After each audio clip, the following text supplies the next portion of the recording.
The earliest OTS 21 prices are here, and well, you know, the market is a wonderful place, is the way we're going to say it today. Let's pass on over to Saturday Morning Market Watch, shall we? For the 30% of you that are enjoying the massive bull cut on my head, make sure you guys smash the living crap out of that subscribe button so you guys don't miss out on more content. So I pulled up OTS 21 here, and you know what's very surprising? Both of these Ultimate Rares, well, first of all, you can buy what appears to be a box for $500, which is whatever.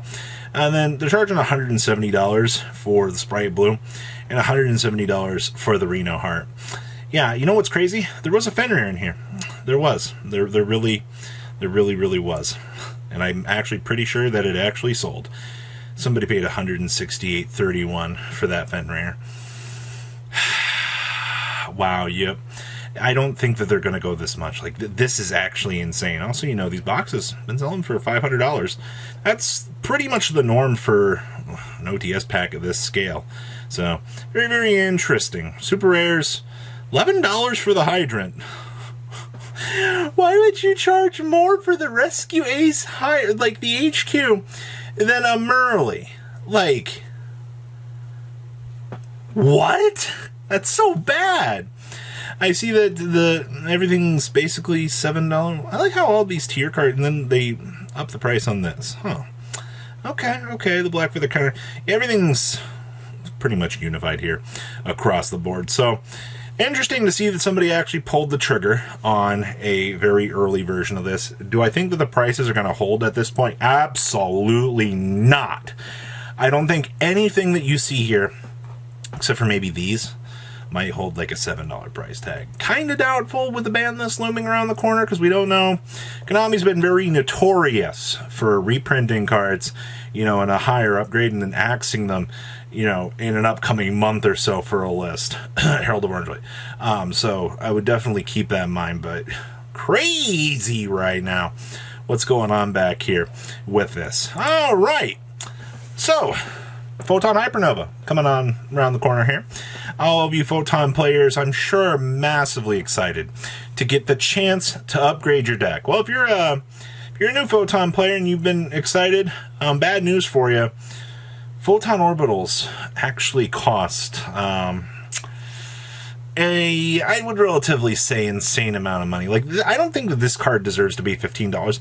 If I recall, formerly, the Legendary Collection ones were not that expensive. Yeah, these were like $7, and like even more. Well, some of these have actually sold recently.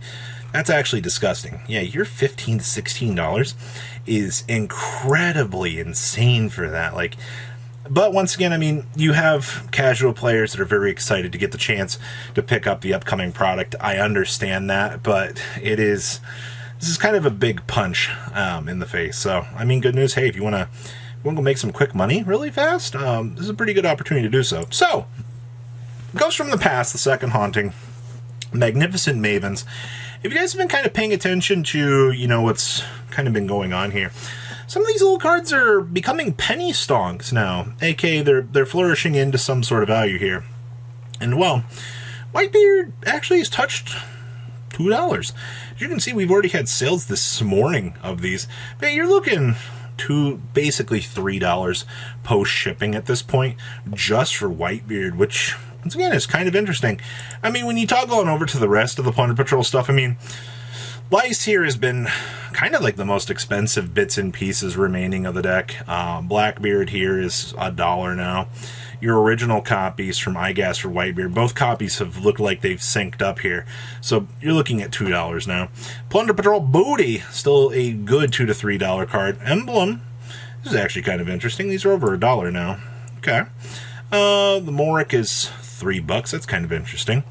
Brand's still $1. When you push on down here, I mean, the rest of this stuff isn't worth too crazy much. You're still very much a budget deck at this point in time. Not a lot has really changed. Redbeard, $1 from Ghosts from the Past too. See, this is what I mean. Like, you're starting to see these low rarity cards start to synchronize with their base rarity forms, and a lot of people are like, oh, you know, I'll spend the $1 to pick up a place of them. So very interesting little movements happening back here. Definitely has caught my attention for sure, overall for consideration for this. So I don't know. Plunder Patrol, when you're looming around in like the budget category, especially when you can do something, depending on the amount of support you get, it's interesting to know. Oh boy, Labyrinth cards. How many times do I have to make a market watch talking about this? Because, I mean, everybody and their mother's excited for this deck. I mean, like, it's a huge anti-meta game changer out here for trap decks. Trap decks look like they get something, and it's very, very good. Starlight Lady Labyrinth. I didn't expect to see these will go back up. Especially now at the 335 to 350 mark. It's going to be a sad day when these hit 400 and people are like, I'm so upset. Should have bought. Yeah, should always buy early. Like that's, if you're planning on playing it, yeah. 112s on the Arianas. Lovely Labyrinths at 65s.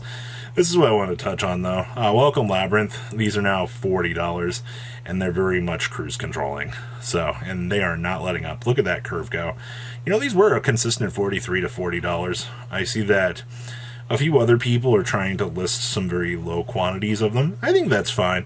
But it's a temporary push down on the Labyrinth situation. So, also, you know, the Labyrinths are still $40. Arianes, $38. Okay. You're still looking at $24 here for the Arianas. Okay. Okay. Even the little, even these are starting to do things. So, I guess a little bit of a heads up here. Of course, the collector's rare starting to go a little bit ham.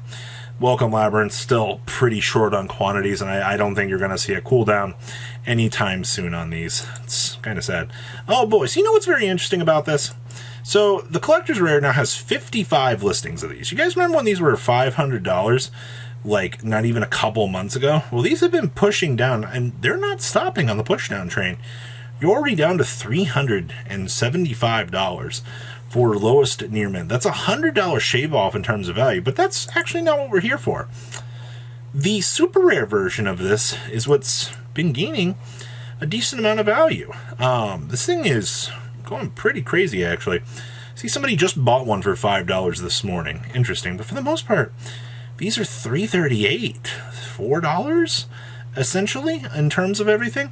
So it's kind of interesting to see that DeHark is kind of all over the place right now.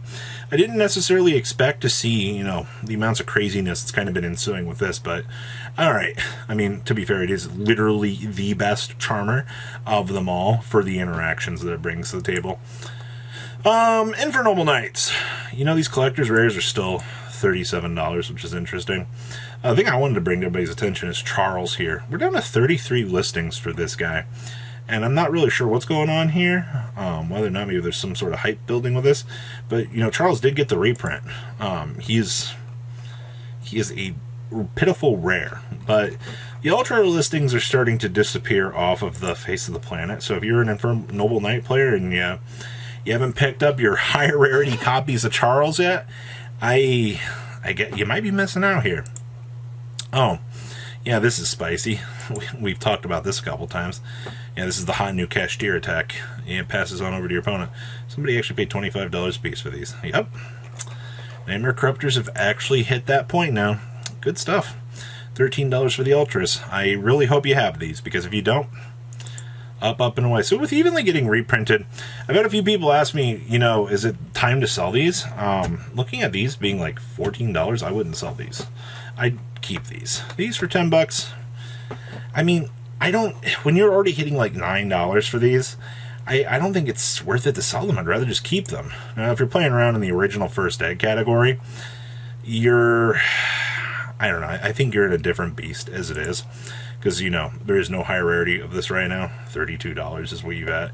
You've already had first edge shaved down a lot of value. So, I guess keep that in mind. You do have the common printing coming, but if you're already at $8, I don't think it's worth it to sell them. I'd rather just keep them at that point. Lucky Street. Why do people keep? They're like, oh my god, Cashier, it's so good. I don't think so. I think the card is hilarious, but I'm not going to play this in Cashier. Yeah, not at all. You can already tell that people don't believe in the card based on the sidebar prices here. That's hilarious. And then Spell Ruler Messenger pieces, these just don't exist on the market, but there are plenty of Magic Ruler copies, 64 of them. You can still buy Dual Sleek copies. I love how people just surprise Pikachu face when they're like, I can't get Spell Rulers. Just go buy the Dual Sleeks. You've got plenty of them on the market. So what do you guys think about today's market? Please leave a comment down below, tell me what you guys think, and I'll see your beautiful faces back here later in the day, guys. Peace out. Patrons, thank you.